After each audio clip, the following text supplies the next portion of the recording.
Hey guys, Christian from ASM Scholarships. Welcome back to the channel. Today we're going to be learning about why you should use a scholarship agency. A dream. Say it out loud so someone can help you, like ASM. I'm Ernie Els. I represent ASM Scholarships here in the US. ASM is such an amazing company to be working with. I just couldn't think of it. It just went from my head. I'm gonna keep going because I've done this 4 times. I keep messing it up. So anyway, you can see it's authentic. No, seriously, we're gonna be watching why should you use a scholarship agency? Is it necessary? Do you need one? Could you do it yourself? So I'm gonna share some stories, give you some terminology to kind of maybe it helps you realize, oh, I don't know much. Or maybe you're really far ahead already, just need some help, some tips. Maybe the videos we have on YouTube can help you. So let's get straight into it and just see, give you some really good points. That's what I'm going to say right now because my head just can't think right now. Anyway, we did some really cool, funky stuff on the board today. If this all means nothing to you, you might actually want a scholarship agency because this is the basic stuff, right? These are things like the clearinghouse. That if you don't know what that is, that's basically an association you need to register with. Now there's different types of clearinghouses depending on the associations. The ones in kind of the purpley reds, the CCCA, NIA, JAA, blah blah, they are the governing bodies of different leagues and associations you can play within, and each one has their own clearinghouse. It kind of links to that depending on which one you do, and they have different rules and regulations, and you need to know the timelines, what documentation you have to get in. I don't want to go too much into it. It's a lot that goes into it, but if you don't know what that is, you're going to need to learn what it is, right? Now, each clearinghouse and each association sets different rules for the SATs, ACTs, and WES. This all has to get into the clearinghouse so you can be approved.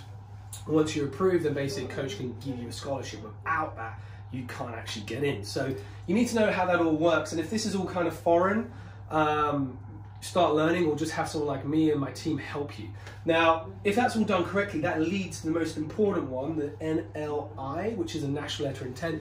That's basically your contract with you and the school. Without that, you don't have a scholarship, right? So if you ever have coaches emailing you, which maybe some of you who are more advanced in this process do, that isn't a scholarship yet. That's just interest. That's no different if your parents are watching this. If you're selling your house one day, someone looks at it, looks around, this looks wicked, and they haven't actually made you an offer, that's interest. They're just interested. Until they make you like an email or a verbal offer, that's when you can then start taking things further. But that's just an offer. It's not concrete and it's not signed until you do the NLI. Now, why am I telling you all this? Well, because look, if you don't know these basic things in this process, and you think you can simply just wing it, you're going to maybe end up in some trouble, especially if you don't learn what you have to do.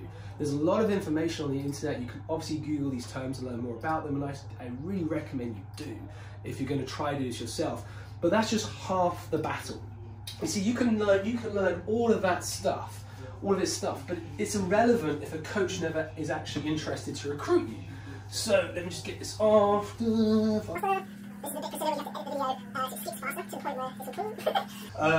Maybe she did. I know. Maybe she edits it. I don't know. Maybe she won't. But she's right there laughing at me right now. So now that's half the battle, because you can do all of that stuff, but it doesn't mean you're actually going to get a scholarship into college. It just means you're kind of approved and you can be accepted. Now, the next point, and this is I think going to be the most valuable part of this video, is understanding how a coach actually gets interested, how you guys connect. If you guys don't connect and start looking at each other and making some offers, showing some interest, having coaches making you offers, all of that stuff's irrelevant. You're going to spend some money there because there's test fees and association fees you're going to have to pay, and it's all a waste of time if you have no college interest. So look, what's the main way, and where the most value comes from an agency, is really from the kind of the initial communication, right? So if that's you and the coach, you need to make that connection happen, right? So let's do coach, first class, world class drawing here. Yeah, didn't do very well at art, did I? But it's really about how you make that connection. Now, a lot of you will simply send an email, and I've done lots of interviews with college coaches. There's a really good one actually already gone up on our YouTube channel with Georgia State coach Alex. She came in our office, we did a nice podcast, And I asked her like about the whole emailing thing. I've done it with other coaches as well on our YouTube channel, go on our podcast, we have lots of them about that. Most coaches who get emails do not look at them. Some do look at them and some will reply to you, but on average, go try, okay? But don't try into the schools you really want, because honestly, you're gonna mess it up. If you send a bad email, it's gonna ruin your whole prospect. The best way to understand that is like if you send a bad resume to a job. You have a job in there, a job said they're available, they're looking for candidates, and you send a bad resume, you've just blown that potential option. So if you are going to email a coach, understand what goes into that email and how you really need to address it to at least have a chance at a coach looking at it. The biggest reason why coaches don't look at these emails is they just get so many. They get inundated with emails every day from people, and they ain't got the time to go through them all, and they don't know who you are.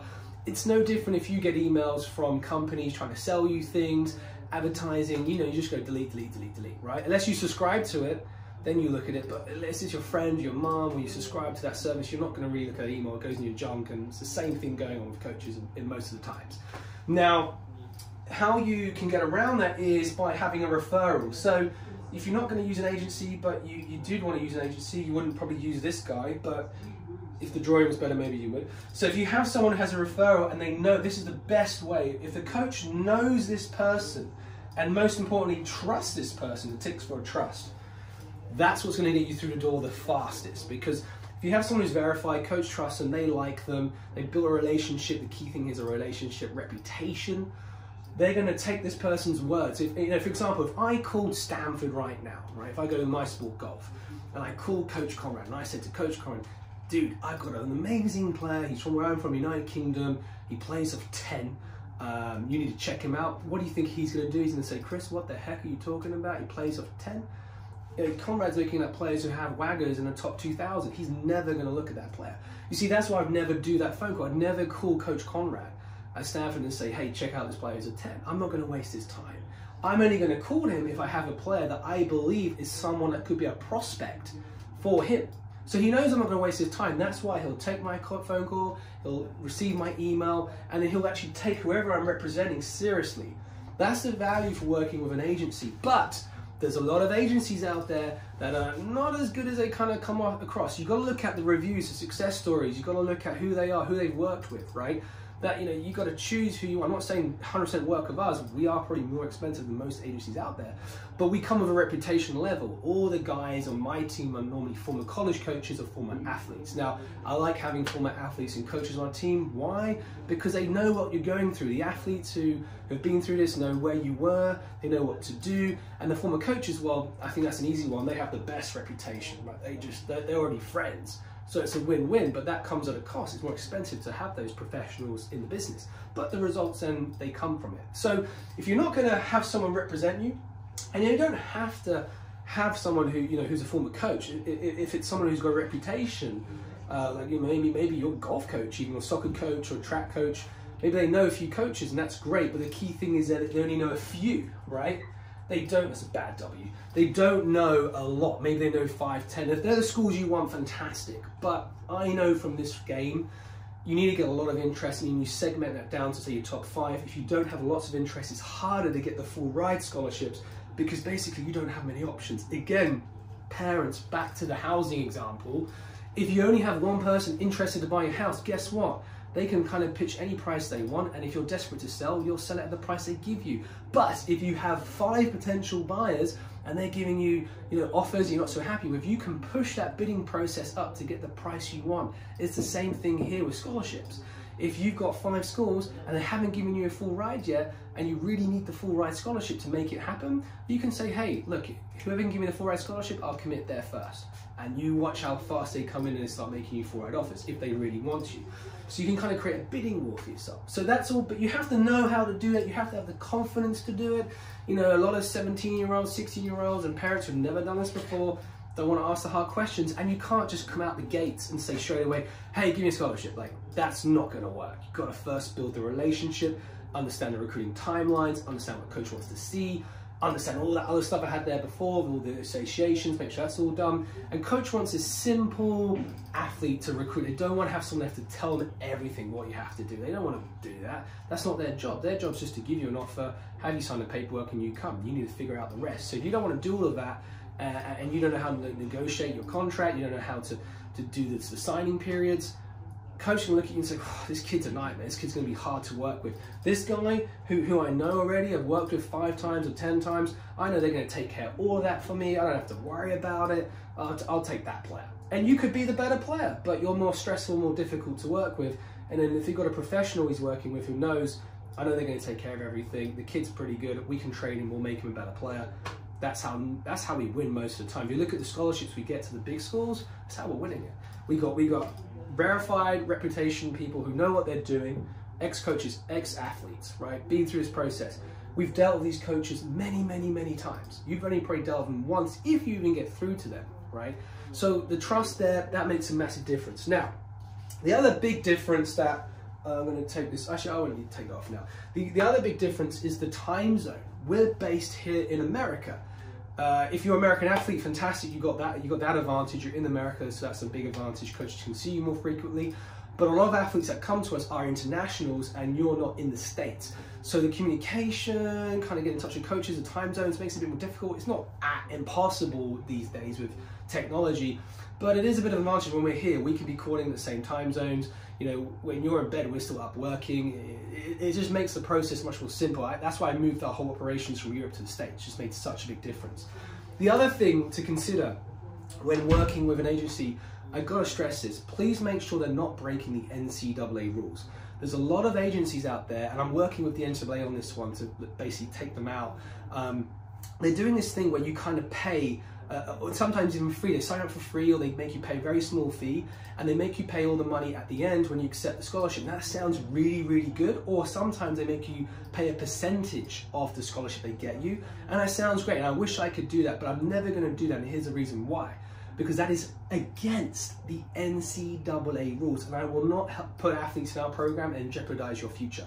These other agencies will do that. They don't care. They just sort of numbers game. They just want as many as they can get in, and they ping you out. They just get the offers as fast as they can. They give you sometimes bad offers. They just want you signing so they can charge you a fee. Good agencies will have fees up front. They'll have contracts in place. You'll have refund policies. It'll be all very clear from the beginning. Anyone who's going to make you pay a fee based for success in terms of the scholarship percentage, or when you accept the scholarship, is breaking the NCAA rules. I believe it's 12.3.3. You can go on the NCAA website and you can actually look at the rules and you can find that ruling in that says you can't do that. Now, if you have already signed one of these contracts with one of these agencies that do that, you must terminate that contract and tell the NCAA what's happened. They will forgive you. They're pretty cool about that. But if you don't and you kind of hide it and they find out, you will be banned from playing college sports. That's why I'm very passionate about stopping these people doing that, because it's really unfair. They shouldn't be doing that. I just think it's just not the right thing to do. But anyway, enough of that. The other thing you should really look into, I think number one, is success stories. And how was the experience of the clients?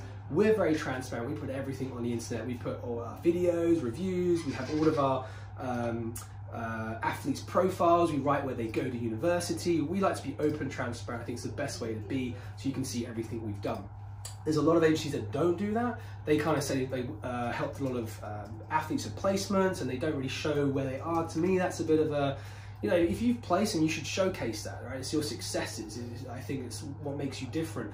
So look into that 100% as well. And also make sure they have an office. You'll be amazed how many agencies I've come across on the internet that claim to be working in New York or in London or Germany, wherever they are, and they're really just working from home. Now, there's nothing against that, you know, a lot of people do work from home, but if you're paying a lot of money for a service, and if they're good, they should have an office with a team that shouldn't just be themselves, and it should definitely be cheaper if it's just one person, it's not, you know. But just check into who they are, look at what they're doing. We put everything on Instagram, we have videos of our office tours. Again, anyone who's good at this is going to showcase and have no issues introducing to parents who've been through the program. They're just going to be very, very open. So just do your research, do your homework, make sure you know who you're working with. That's all I'm saying. Anyway, I hope you found this information useful. Again, it's just really to kind of highlight what really goes into this process, the benefits of working with an agency that can help you fast track the process. The biggest one though really is the reputation. I'm going to beat you every day. I just will. I'm a professional at this game. I've done this for 10 years. We know all the coaches, they know us, and we're not going to waste a coach's time. We're just not going to send your information to a coach that has no interest You won't know which coaches are interested in you, so you're just going to keep pinging it, and they're going to keep saying, sorry. Now, maybe you hit 1 or 2, and maybe they like you, great, but then you've got to know how to handle that, what to do next. We know what to do. We know how to move you through that funnel to get you to the scholarship cycle and sign. So again, it's just really paying for expertise, reputation, and basically making sure you get the results that you deserve. Guys, I hope you enjoyed this video. Please subscribe for plenty more videos to come. And if you enjoyed this, please share it with someone else that's interested in doing this process. Take care, and we look forward to seeing you next video. What do you think?